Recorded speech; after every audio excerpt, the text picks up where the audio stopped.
Hello friends, welcome to my channel. Friends, Vidya Deevena పథకానికి సంబంధించి మనకి ఈ నెల మార్చి 1వ తేదీన అమౌంట్ అయితే రిలీజ్ చేశారు కదా. సో ఇంకా చాలా మందికి అమౌంట్ అయితే క్రెడిట్ అవ్వలేదు. మరి ఇప్పటి వరకు అయితే ఎవరికి అమౌంట్ క్రెడిట్ అయ్యిందని ఎవరు కూడా చెప్పలేదు అని చాలామంది కామెంట్ చేస్తున్నారు. ఫ్రెండ్స్, కొంతమందికి అయితే క్రెడిట్ అయ్యింది.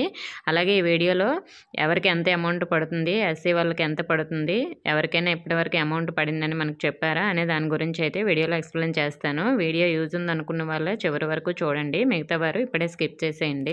ఫ్రెండ్స్, ఎవరికి ఎంత అమౌంట్ పడుతుందని చాలామంది ఇంకా అమౌంట్ పడిన వాళ్ళు అడుగుతున్నారు. అంటే కొంతమంది న్యూ జాయిన్ వాళ్ళకి తెలియదు కాబట్టి అటువంటి వారి కోసం అయితే ఈ విషయం చెప్తున్నాను. ఫ్రెండ్స్, మీకు క్రెడిట్ అయ్యే అమౌంట్ మీ కాలేజ్ ఫీజు బట్టి ఉంటుంది. ఒక్కొక్కరికి ఒక్కొక్క ఫీజు అయితే ఉంటుంది. అంటే మీ కాలేజ్లో ఒకరికి ఫస్ట్ ఇయర్కి ఒక ఫీజు ఉంటుంది, అలాగే వేరే కాలేజ్ వాళ్ళకి వేరే ఫీజు అనేది ఉంటుంది. కాబట్టి మీ కాలేజ్ ఫీజు ఇయర్కి ఎంతో దాన్ని తీసుకోండి. అంటే నేను ఇక్కడ ఎగ్జాంపుల్ కోసం చెప్తాను. ఒక స్టూడెంట్కి ఇయర్కి ఒక కాలేజ్ ఫీజు అనేది 10,000 అనుకుందాం. 10,000ని మనకి 4 ఇన్స్టాల్మెంట్లో వేస్తారు. ఇప్పుడు మనకి వేసింది ఫస్ట్ ఇన్స్టాల్మెంట్ మాత్రమే. కాబట్టి ఈ 10,000లో అయితే మనకి ఫస్ట్ ఇన్స్టాల్మెంట్ కింద 2,500 అయితే క్రెడిట్ చేస్తారు. ఇలా మనకి 4 ఇన్స్టాల్మెంట్లు 2,500 × 4 వేసుకుంటే మనకి 10,000 అనేది అవుతుంది. కాబట్టి సో ఇలా అయితే క్రెడిట్ అవుతుంది. అదే ఒకవేళ మీ కాలేజ్ ఫీజు 20,000 అనుకుందాం. అలాంటప్పుడు మనకి ఫస్ట్ ఇన్స్టాల్మెంట్ కింద 5,000 వేస్తారు. ఇలా మనకి 4 ఇన్స్టాల్మెంట్లో కలిపి 20,000 అనేది కంప్లీట్ అవుతుంది. సో మీ కాలేజ్ ఫీజు ఎంతో దాన్ని బై 4 చేయండి.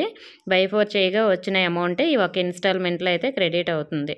సో ఇప్పుడు మనకి వేసింది ఒక ఇన్స్టాల్మెంట్ కాబట్టి. అలాగే ఎస్సీ స్టూడెంట్స్కి ఎంత అమౌంట్ అనేది క్రెడిట్ అవుతుందని అడుగుతున్నారు. మీకు 40% అమౌంట్ అనేది క్రెడిట్ అవుతుంది. సేమ్ మీ కాలేజ్ ఫీజు ఎంతో దానికి మనకి 40% అనేది క్రెడిట్ అవ్వడం జరుగుతుంది. అంటే ఇప్పుడు మీ కాలేజ్ ఫీజు ఇయర్కి 10,000 అనుకుందాం. ఈ 10,000లో మనకి 40% ఫీజు అనేది స్టేట్ గవర్నమెంట్ వేస్తుంది, 60% ఫీజు అనేది సెంట్రల్ గవర్నమెంట్ వేస్తుంది. అంటే మీ కాలేజ్ ఫీజు ఇయర్కి 10,000 అయితే మనకి 4,000 స్టేట్ గవర్నమెంట్ వేస్తుంది, మిగతా అమౌంట్ అనేది సెంట్రల్ గవర్నమెంట్ 6,000 అనేది వేస్తుంది. ఇలా అయితే క్రెడిట్ అవుతుంది. మీ కాలేజ్ ఫీజు ఎంతో దాన్ని బట్టి మనకి 40%, 60% అనేది డివైడ్ చేసుకోండి. ఇలా అయితే మీకు క్రెడిట్ అవుతుంది. ఒక్కొక్కరికి ఒక్కో ఫీజు అనేది ఉంటుంది కదా, అందరికీ ఒకటే ఫీజు ఉండదు. కాబట్టి నేను ఎగ్జాంపుల్ కోసం మాత్రమే చెప్పాను.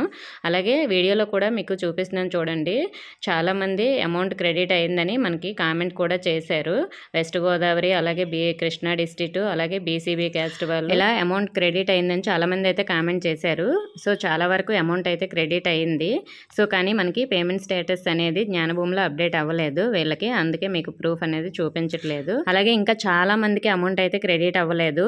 మరి మనకి క్రెడిట్ ఎప్పటికీ అవుతుందని చాలా మంది అడుగుతున్నారు. ఫ్రెండ్స్, దీనికి లాస్ట్ డేట్ అంటూ ఏమీ లేదు. అమౌంట్ క్రెడిట్ అయ్యే వరకు వెయిట్ చేయడమే. మనకి లాస్ట్ టైము December 29న ఇలా అమౌంట్ 4th ఇన్స్టాల్మెంట్ రిలీజ్ చేశారు కదా. చాలా మందికి మనకి ఒక 5 days బ్యాక్, 10 days బ్యాక్ కూడా క్రెడిట్ అయ్యాయి. అంటే 2 months అయ్యే వరకు కూడా క్రెడిట్ అయితే అయ్యాయి. సో ఏది ఏమైనప్పటికీ మీకు ఎలక్షన్స్ లోపు అయితే మీకు అమౌంట్ అనేది ఖచ్చితంగా క్రెడిట్ అవుతుంది. కొంతమందికి ఫస్ట్ క్రెడిట్ అవుతుంది, కొంతమందికి లేట్గా క్రెడిట్ అవుతుంది. సో ఇంతకు ముందు ఇన్స్టాల్మెంట్ అనేది మాకు వేగంగా క్రెడిట్ అయింది, ఇప్పుడు ఎందుకు లేట్ అవుతుందని అనుకుంటారు. అలా అనేం లేదు. గవర్నమెంట్ మనకి ఒక్కొక్కసారి ముందుగా వేస్తుంది, ఒక్కొక్కసారి లేట్గా అయితే వేస్తుంది. సో మీకు కూడా త్వరలోనే క్రెడిట్ అవుతుంది. అన్ని విధాలుగా ఎలిజిబుల్లో ఉంటే వెయిట్ చేయండి. మీ స్టేటస్ చెక్ చేసుకోండి. ఏమీ పెండింగ్ లేకపోతే మీకు తప్పకుండా అమౌంట్ అయితే క్రెడిట్ అవుతుంది. ఓకే ఫ్రెండ్స్, ఇంకా ఏమైనా డౌట్స్ ఉంటే కామెంట్ చేయండి. ఇన్ఫర్మేషన్ అయితే వీడియోని లైక్ చేసి మీ ఫ్రెండ్స్కి షేర్ చేయండి. మన ఛానల్ సబ్స్క్రైబ్ చేసుకోండి. Thank you for watching.